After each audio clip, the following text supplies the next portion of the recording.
ಬಾಂಗ್ಲಾದೇಶದಲ್ಲಿ ಏನೆಲ್ಲ ಆಗ್ತಾ ಇದೆ ಅಂತ ನಿಮಗೆ ಚೆನ್ನಾಗಿ ಗೊತ್ತಿದೆ. ಪಶ್ಚಿಮ ಬಂಗಾಳದಲ್ಲಿ ಭಾರಿ ಪ್ರತಿಭಟನೆ ಆಗ್ತಾ ಇದೆ, ಹಾಗೆ ಹಿಂದೂಗಳ ಮೇಲೆಯೇ ಲಾಠಿ ಚಾರ್ಜ್ ಆಗಿದೆ. ಮಮತಾ ದೀದಿಯವರ ಗೌರ್ಮೆಂಟ್ ಇದೆಯಲ್ಲ, ಅದು ಯಾರಿಗಾಗಿ ಕೆಲಸ ಮಾಡ್ತಾ ಇದೆ ಅನ್ನೋದು ಅರ್ಥವಾಗ್ತಾ ಇಲ್ಲ.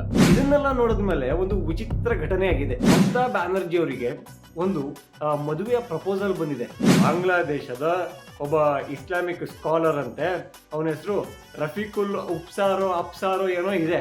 ಆ ಯಪ್ಪ ಈಗ ಮಮತಾ ದೀದಿಗೆ ಲವ್ ಪ್ರಪೋಸ್ ಮಾಡಿದ್ದಾನೆ. ನನಗೆ ಒಂದು ಸಲ ಐ ಲವ್ ಯು ಅಂತ ಹೇಳಿ ಅಂತ ಹೇಳಿದ್ದಾರೆ. ತಪ್ಪಿ ಮದುವೆ ಆದ್ರೆ ನಮ್ಗೊಂದು ಇನ್ವಿಟೇಷನ್ ಕಳಿಸ್ತೀರಾ?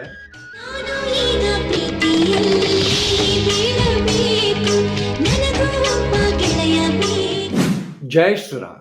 ನಾನು Ajit Bopnalli. Welcome to Hosadigantha digital. ಬಾಂಗ್ಲಾದೇಶದಲ್ಲಿ ಏನೆಲ್ಲ ಆಗ್ತಾ ಇದೆ ಅಂತ ನಿಮಗೆ ಚೆನ್ನಾಗಿ ಗೊತ್ತಿದೆ. ಅಲ್ಲಿ ಅಲ್ಪಸಂಖ್ಯಾತರು ಅಂದ್ರೆ ಹಿಂದೂಗಳೇ. ಅವರ ಮೇಲೆ ಅಲ್ಲಿಯ ಜಿಹಾದಿಗಳು ಅನ್ನೋ ಜನ ಇದಾರಲ್ಲ, ಅವರು ಬೇಕಾಬಿಟ್ಟು ದೌರ್ಜನ್ಯವನ್ನ ಮಾಡ್ತಾ ಇದ್ದಾರೆ. ಅಲ್ಲಿ ಹಿಂದೂಗಳಿಗೆ ಅಭಯವನ್ನ ನೀಡಬೇಕಿದ್ದ ಸರ್ಕಾರ, ರಕ್ಷಣೆಯನ್ನು ಕೊಡಬೇಕಿದ್ದ ಪೊಲೀಸರು ಎಲ್ಲರೂ ಕೂಡ ಆ ಜನರ ಅಡಿಯಾಳಾಗಿ ಕೆಲಸ ಮಾಡ್ತಾ ಇದ್ದಾರೆ. ಆ ಹಿಂದೂಗಳ ಪರವಾಗಿ ಪಶ್ಚಿಮ ಬಂಗಾಳದಲ್ಲಿ ಭಾರಿ ಪ್ರತಿಭಟನೆ ಆಗ್ತಾ ಇದೆ, ಹಾಗೆ ಹಿಂದೂಗಳ ಮೇಲೆಯೇ ಲಾಠಿ ಚಾರ್ಜ್ ಆಗಿದೆ. ಅಂದ್ರೆ ಈ ಮಮತಾ ದೀದಿಯವರ ಗೌರ್ಮೆಂಟ್ ಇದೆಯಲ್ಲ, ಅದು ಯಾರಿಗಾಗಿ ಕೆಲಸ ಮಾಡ್ತಾ ಇದೆ ಅನ್ನೋದು ಅರ್ಥವಾಗ್ತಾ ಇಲ್ಲ. ಶಾಂತಿಯುತವಾಗಿ ಪ್ರತಿಭಟನೆ ಮಾಡ್ತಾ ಇರೋರ ಮೇಲೆ ಲಾಠಿ ಚಾರ್ಜ್ ಮಾಡಿಸಿದಾರಲ್ಲ, ಈ ಪ್ರಶ್ನೆ ಬಂದೇ ಬರಲೇಬೇಕಾಗುತ್ತೆ.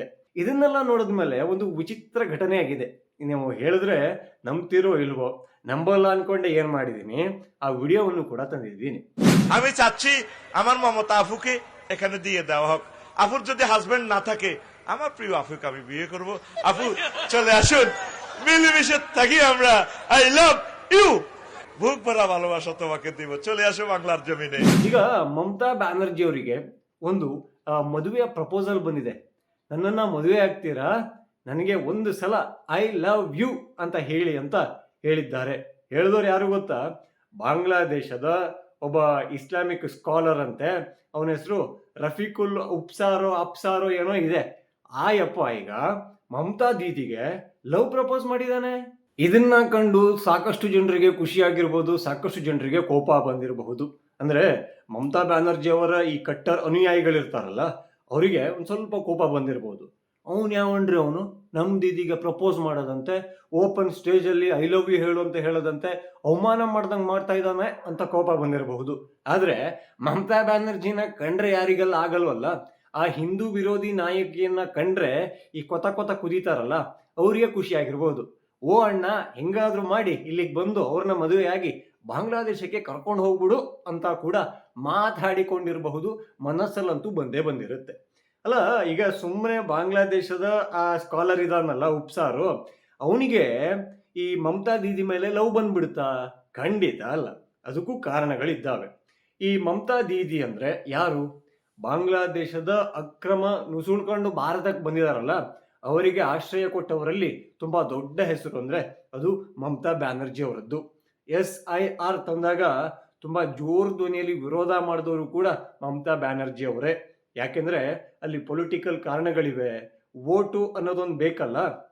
ಈಗ ಅವರ ವೋಟ್ ಬ್ಯಾಂಕು ಆ ತರ ಹರಿದು ಹೋಗ್ಬಿಟ್ರೆ ಇವ್ರೇನ್ ಮಾಡ್ಬೇಕಾಗತ್ತೆ? ಹಾಗಾಗಿ ಬಾಂಗ್ಲಾದೇಶದ ಮೇಲೆ ಒಂದು ವಿಶೇಷವಾದ ಪ್ರೀತಿ ಇದೆ. ಅದರ ಜೊತೆಗೆ ಬಾಂಗ್ಲಾದೇಶದಲ್ಲಿ ಹಿಂದೂಗಳ ನರಮೇಧ ಆಗ್ತಾ ಇದೆಯಲ್ಲ, ಅದರ ವಿರುದ್ಧ ಪಶ್ಚಿಮ ಬಂಗಾಳದಲ್ಲಿ ಶಾಂತಿಯುತವಾಗಿ ಪ್ರತಿಭಟನೆ ಮಾಡಿದ್ರೆ ಅವರ ಪರವಾಗಿ ನಮ್ಮ ಧ್ವನಿ ಇದೆ, ನಾವು ನಿಮ್ ಜೊತೆಗಿದ್ದೀವಿ ಅನ್ನೋ ಒಂದು ಧೈರ್ಯವನ್ನ ಕೊಟ್ರೆ, ಅದನ್ನ ಕಂಡ್ರು ಕೂಡ ಮಮತಾ ಬ್ಯಾನರ್ಜಿ ಅವರಿಗೆ ಆಗ್ಲಿಲ್ಲ. ಹೀಗಾಗಿ ಅವ್ರೇನ್ ಮಾಡ್ಬಿಟ್ರು, ಲಾಠಿ ಚಾರ್ಜ್ ಅನ್ನ ಮಾಡಿಸ್ಬಿಟ್ರು. ಇದನ್ನೆಲ್ಲ ನೋಡಿದ್ಮೇಲೆ ಬಾಂಗ್ಲಾದೇಶದವರಿಗೆ ಮಮತಾ ಬ್ಯಾನರ್ಜಿ ಮೇಲೆ ಪ್ರೀತಿ ಬರದೇ ಇರುತ್ತಾ? ಖಂಡಿತ ಬರುತ್ತೆ. ಹೀಗಾಗಿಯೇ ಆ ಉಪ್ಸಾರ್ ಏನ್ ಮಾಡಿದಾನೆ, ಸಮಾವೇಶದಲ್ಲಿ ನಿಂತು ಮಮತಾ ಬ್ಯಾನರ್ಜಿಗೆ ಲವ್ ಪ್ರಪೋಸಲ್ ಮಾಡಿದ್ದಾನೆ, ಮದುವೆ ಆಗಿ ಅಂತ ಹೇಳಿದ್ದಾನೆ. ಹಾಗೆ ಅವನು ಐ ಲವ್ ಯು ಹೇಳಿದಾನಂತೆ, ಐ ಲವ್ ಯು ಟು ಅಂತ ಇವ್ರು ವಾಪಸ್ ಹೇಳ್ಬೇಕಂತೆ. ಹೇಳ್ತಾರ ಮಮತಾ ಬ್ಯಾನರ್ಜಿ ಅವರು? ಏನೋಪ್ಪ. ಮಮತಾ ಬ್ಯಾನರ್ಜಿ ಅವರು ಕೂಡ ಇನ್ನೂ ಮದುವೆ ಆದವರಲ್ಲ. ಅವರಿಗೆ ಒಳ್ಳೆ ವರ ಸಿಕ್ಕಿಲ್ವೋ ಅಥವಾ ಬೇರೆ ಏನೇನೋ ಕಾರಣಗಳಿಂದ ಮದುವೆ ಆಗಿಲ್ವೋ ಅನ್ನೋದು ಅದು ಅವರ ಪರ್ಸನಲ್ ವಿಚಾರ. ಆದ್ರೆ ಇದು ಒಂದು ಬಾಂಗ್ಲಾದೇಶದಲ್ಲಿ ಹಿಂದೂಗಳ ಮೇಲೆ ವಿಷವನ್ನ ಕಾರುವ, ದ್ವೇಷವನ್ನ ಕಕ್ಕುವ ಜನ ಒಂದು ಹಿಂದೂ ಮಹಿಳೆಗೆ ಪ್ರಪೋಸ್ ಮಾಡ್ತಾರೆ. ಅವರು ಪಶ್ಚಿಮ ಬಂಗಾಳದ CM ಆಗಿದ್ದಾರೆ. ಇದಕ್ಕೆ ಅವರು ಹೇಗೆ ಉತ್ತರ ಕೊಡ್ತಾರೆ ಅನ್ನೋ ಒಂದು ಕ್ಯೂರಿಯಾಸಿಟಿ ಇದೆ. ಯಾಕೆಂದ್ರೆ ಅವರು ಇಲ್ಲ ಸಲ್ಲದ ಎಲ್ಲಾ ವಿಚಾರಕ್ಕೂ ಕೂಡ ಉತ್ತರವನ್ನ ಕೊಡ್ತಾರೆ, ಮೂಗನ ತೂರಿಸ್ತಾರೆ. ಹಾಗಾಗಿ ಈಗ ಒಂದು ಲವ್ ಪ್ರಪೋಸಲ್ ಬಂದಿದೆ, ಮದುವೆ ಪ್ರಪೋಸಲ್ ಬಂದಿದೆ. ಬಾಂಗ್ಲಾದೇಶದ ಸ್ಕಾಲರ್ ಅಂತೆ, ತುಂಬಾ ದೊಡ್ಡ ಹೆಸರಂತೆ, ಫೇಮಸ್ ಆಗಿದ್ದಾನಂತೆ. ಆಯಪ್ಪ ಮದುವೆ ಆಗೋಣ ಬನ್ನಿ ಅಂತ ಹಾಡು ಹೇಳ್ತಾ ಇದ್ದಾನೆ.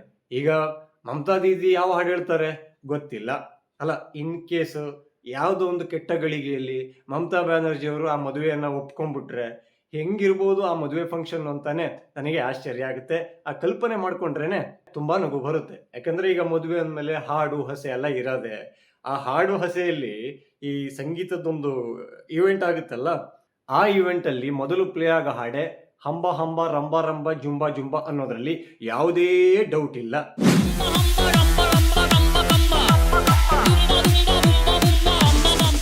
ಹಾಗೆ ಅವರ ಒಂದು ಆರ್ಟ್ ಗ್ಯಾಲರಿ ಇದೆಯಲ್ಲ ದೀದಿಯವರದ್ದು, ಅದನ್ನೆಲ್ಲ ಪ್ರದರ್ಶನಕ್ಕೆ ಇಡ್ಬೋದು. ಇನ್ ಕೇಸ್ ಅಪ್ಪಿ ತಪ್ಪಿ ಯಾವುದೋ ಒಂದು ತಲೆ ಕೆಟ್ಟು ಆ ಲವ್ ಪ್ರಪೋಸಲ್ ನ ಒಪ್ಕೊಂಡು ಮದುವೆ ಆಗ್ತೀನಿ ಅಂದ್ಬಿಟ್ರೆ ಆ ಮದುವೆ ಮಾತ್ರ ನ ಭೂತೋ ನ ಭವಿಷ್ಯತಿ ಅನ್ನೋ ತರದಲ್ಲಿ ಇರೋದ್ರಲ್ಲಿ ಯಾವುದೇ ಅನುಮಾನ ಇಲ್ಲ. ತಮಾಷೆ ಆ ಕಡೆಗಿಡೋಣ, ಅಲ್ಲಿ ಹಿಂದೂಗಳ ಬಗ್ಗೆ ಆಲೋಚನೆ ಮಾಡಬೇಕಾಗಿದೆ. ಅಲ್ಲಿ ಒಂದು ಸಮಸ್ಯೆ ಆಗಿದ್ದು ಅಂದ್ರೆ ಅಲ್ಲಿ ಯಾವುದೇ ಭಯೋತ್ಪಾದಕ ಸಂಘಟನೆಗಳು ಅಲ್ಲಿ ನಮ್ಮ ಹಿಂದೂಗಳ ಮೇಲೆ ದಾಳಿ ಮಾಡ್ತಾ ಇಲ್ಲ.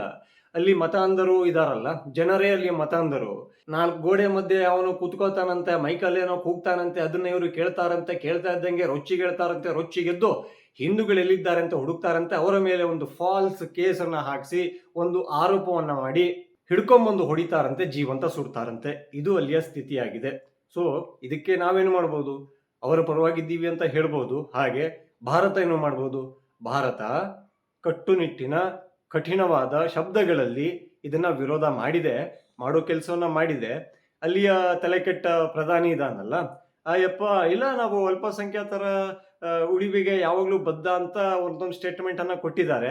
ಆದ್ರೆ ಅವರ ಕೆಲಸ ಅಲ್ಲಿ ಆಗ್ತಾನೇ ಇದೆ. ಅಂದ್ರೆ ಹಿಂದೂಗಳ ಮೇಲೆ ದ್ವೇಷವನ್ನ ಹಗೆಯನ್ನ ಸಾಧಿಸ್ತಾ ಇದ್ದಾರೆ. ಇದಕ್ಕೆಲ್ಲ ಆದಷ್ಟು ಬೇಗ ಒಂದು ಫುಲ್ ಸ್ಟಾಪ್ ಬೀಳಲಿ. ಹಾಗೆ ಮಮತಾ ಬ್ಯಾನರ್ಜಿ ಅವರ ಕಡೆಯಿಂದ ಏನು ಉತ್ತರ ಬರಬಹುದು ಅನ್ನೋದಕ್ಕೆ ನಾನು ಸಿಕ್ಕಾಪಟ್ಟೆ ಕಾಯ್ತಾ ಇದ್ದೀನಿ. ಅಪ್ಪಿ ತಪ್ಪಿ ಮದುವೆ ಆದ್ರೆ ನಮ್ಗೊಂದು ಇನ್ವಿಟೇಷನ್ ಕಳಿಸ್ತೀರಾ ನೋಡೋಣ.